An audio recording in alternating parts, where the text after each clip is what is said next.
and welcome back to Wild Tots. Today we'll be reading a book about emus, doing a fun emu craft, and meeting our emus here at the Texas Zoo. Today we'll be reading Edward the Emu by Sheena Knowles, illustrated by Rod Clement. Edward the Emu was sick of the zoo. There was nowhere to go, there was nothing to do. And compared to the seals that lived right next door, well, being an emu was frankly a bore. So that night when the zookeeper went home to bed, Edward jumped from his pen and he laughed and he said, "The seals are best, anybody can tell, so tomorrow I'll just be a seal as well." The next morning at 9, when they opened the zoo, the seals were swimming and Edward was too. He dived in the water and basked in the sun, and he balanced a ball on his beak just for fun. Well, Edward was really enjoying the day, till he overheard someone behind the fence say, "The seals are always amusing, it's true, but the lion's the best thing to see at the zoo." So that night, when the zookeeper went home to bed, Edward jumped from the pool and he smiled and said, "The lion's the best, anybody can tell, so tomorrow I'll just be a lion as well." The next morning at 9, when they opened the zoo, the lions were roaring, and Edward was too. He snarled at the ladies and growled at the men. Life was certainly grand for a lion in his den. While Edward was having a wonderful day, till a man in the crowd had the gumption to say, "The lion's a beast I shall always detest. The snakes are the things that I like to see best." So that night when the zookeeper went home to bed, Edward crept from the cage and he grinned and he said, "If the snakes are the best things and that's what they say, then tomorrow I'll just be a snake for the day." The next morning at 9, when they opened the zoo, the snakes were all hissing and Edward was too. He slipped around the rocks. It was magic to see. Then he crawled himself casually up around a tree. Well, Edward was just warming up for the day when he overheard one of the visitors say, "The snakes are impressive, I know that it's true, but the emu is by far the best thing at the zoo." "The emu?" gasped Edward. "My goodness, that's me! I'm the thing that a gentleman most likes to see. Not the seals, the lions, and the snakes, and the rest. It's Edward the emu he likes to see best."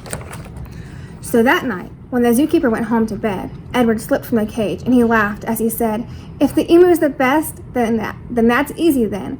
Tomorrow I'm Edward, the emu again." Edward ran to the place where he used to reside, but oh, what a shock when he clambered inside. He found himself suddenly come face to face with the emu they'd brought to take Edward's place.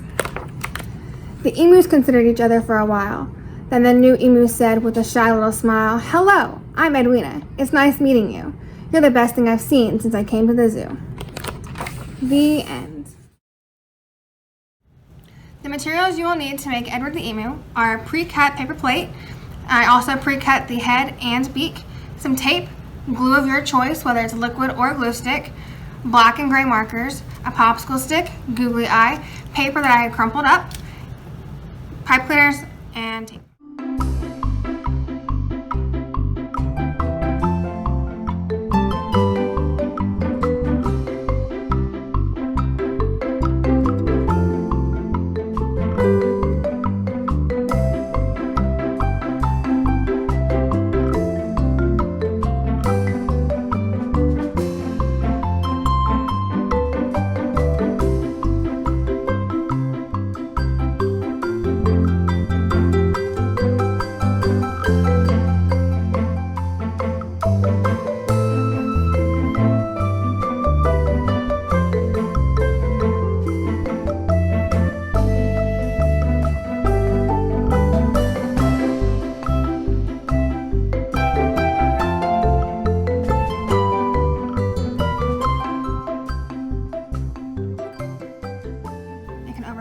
It can be any shape, size, color.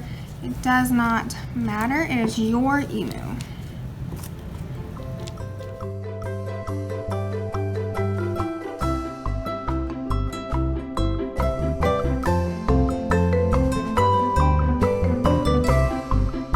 Here we have Edward the Emu.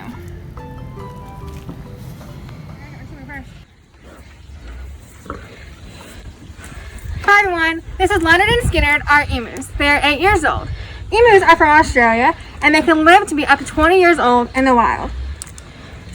Emus are the second largest bird in the world and can grow up to be 2 meters tall or about 4 to 6 feet. and they can run at 31 miles per hour. Emus have big bodies and tiny wings. However, they cannot fly. They are fast runners, high jumpers, and strong swimmers. Thank you so much for coming along on this journey and learning all about Edward the Emu and our very own emus here at the zoo. Hope to see you next time. Bye!